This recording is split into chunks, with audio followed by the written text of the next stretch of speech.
Dans cette vidéo, tu apprendras à appliquer tes nouvelles connaissances en fonction exponentielle à un problème en sciences physiques, un problème de radioactivité.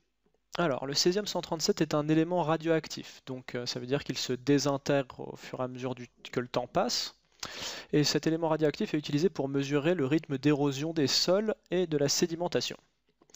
On te dit qu'il a une demi-vie d'environ 30 jours. Qu'est-ce que ça veut dire ça? Ça veut dire que par exemple, si on a un échantillon de césium 137 qui ressemble à ça et qui fait 2 kg, eh ben, il se désintègre au cours du temps, donc il perd enfin, la masse de césium 137 va se transformer en d'autres éléments. Et au bout de 30 jours, combien il reste de césium 137? Eh ben, il en reste 1 kg. Voilà, un plus petit échantillon. Et l'autre kilogramme s'est transformé en autre chose. Donc voilà ce que ça veut dire. Au bout de 30 jours, la moitié de la masse de l'échantillon se sera désintégrée. Il y a aussi une autre manière de voir les choses, c'est en parlant de l'activité au lieu de la masse de l'échantillon. L'activité, ça veut dire quoi? En fait, c'est le rythme de désintégration. C'est le rythme de désintégration. Donc là, on peut imaginer que chaque seconde, il y a tous ces atomes qui se désintègrent. Je suis en train de représenter ça par des petits points rouges. Ça, c'est les atomes qui se désintègrent. Et imaginons qu'on a 20 désintégrations par seconde. Et ça, c'est l'unité Becquerel. Becquerel, ça veut dire désintégration par seconde. On a nommé cette unité après le physicien Henri Becquerel qui a co-découvert la radioactivité avec Marie Curie. Alors imaginons que initialement, cet échantillon de 2 kg a une activité de 20 becquerels. Eh bien, logiquement, quand il pense, l'activité décroît aussi au cours du temps. Moins on a de césium 137, moins il y aura de désintégration par seconde, car il y a moins de matière à désintégrer à ce moment-là. Et donc, en fait, la masse et l'activité se comportent de la même manière au bout d'une demi-vie, c'est-à-dire ici au bout de 30 jours, il nous restera une activité de 10 becquerels. D'accord? Donc l'activité est divisée par 2 tous les 30 jours. Là, 30 jours encore plus tard, on aura 500 grammes et une activité de 5 becquerels. Alors maintenant que tu as ces connaissances de base, on va pouvoir résoudre le problème. On nous dit que l'activité d'un échantillon de césium 137 est donnée par la fonction exponentielle. A est égal à C, une constante, fois R, une autre constante à la puissance T. Et T est le nombre de jours à partir du moment où on dépose l'échantillon dans le sol. Donc c'est là qu'il commence à se désintégrer. Donc on te dit que ces R sont des constantes. Et initialement, l'échantillon a une activité de 8 becquerels. 8 becquerels. Donc là, on te donne l'activité initiale de l'échantillon. Donc en fait, on te donne directement C. On te demande de trouver la constante C, on te l'a donnée directement. Rappelle-toi pourquoi. Si A est égal à C R à la puissance T, cela veut dire que A de 0 est égal à C.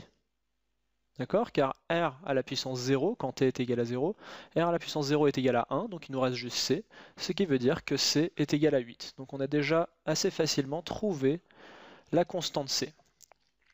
Maintenant, on veut trouver la constante R. Alors, quelle information est-ce qu'on va utiliser pour trouver la constante R? On va justement utiliser cette histoire de demi-vie. Alors, si A0 est égal à 8, à combien est égal à A de 30 jours? A de 30 jours. On a dit que tous les 30 jours, l'activité est divisée par 2. Si elle est de 8 initialement, ça veut dire que A de 30 est égal à 8 divisé par 2, donc 4. 4 becquerels. Et A de 30, c'est aussi 8 fois R à la puissance 30. 8 fois R à la puissance 30. Donc voilà l'équation qu'on peut résoudre. 8R à la puissance 30 est égal à 4. Divisons par 8 des deux côtés. On obtient que R à la puissance 30 est égal à 1,5.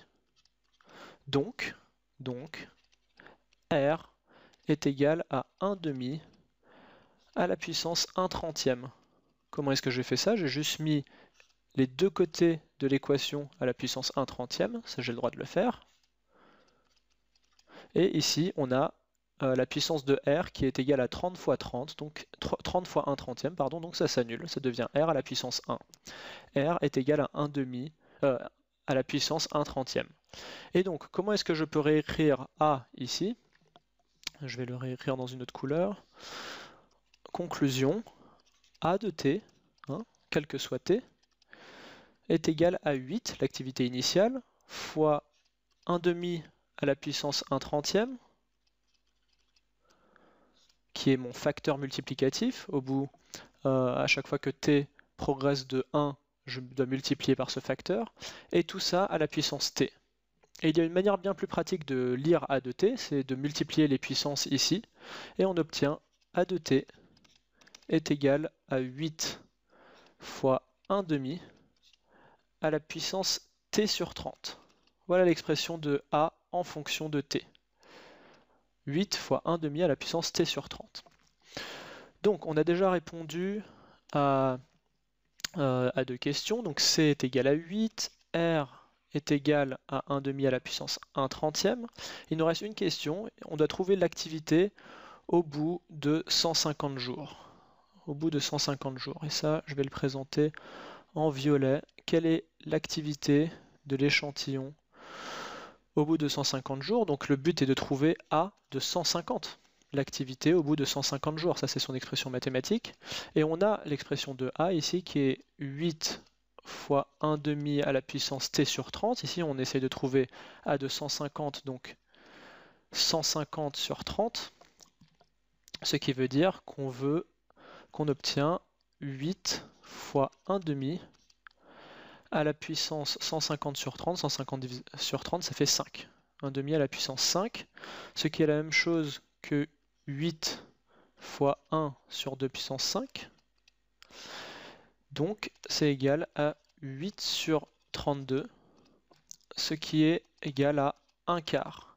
Donc au bout de 150 jours, l'activité est réduite à 1/4 de becquerel. On avait une activité de 8 becquerels initialement, et au bout de 150 jours, il reste une activité de 1/4 de becquerel.